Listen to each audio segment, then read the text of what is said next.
কবি হুমায়ুন আজাদ রচিত তার একটি বিখ্যাত কবিতা সেই কবে থেকে জ্বলছি, জলে জলে নিভে গেছি বলে তুমি দেখতে পাওনি। সেই কবে থেকে দাঁড়িয়ে রয়েছি, দাঁড়িয়ে দাঁড়িয়ে বাতিস্তম্ভের মতো ভেঙে পড়েছি বলে তুমি লক্ষ্য করোনি।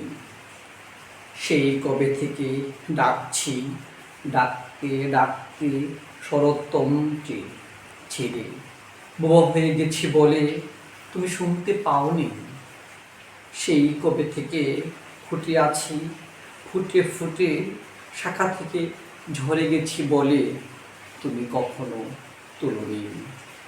সেই কবে থেকে তাকিয়ে রয়েছি, তাকিয়ে তাকিয়ে অন্ধ হয়ে গেছি বলে একবারও তোমাকে দেখিনি।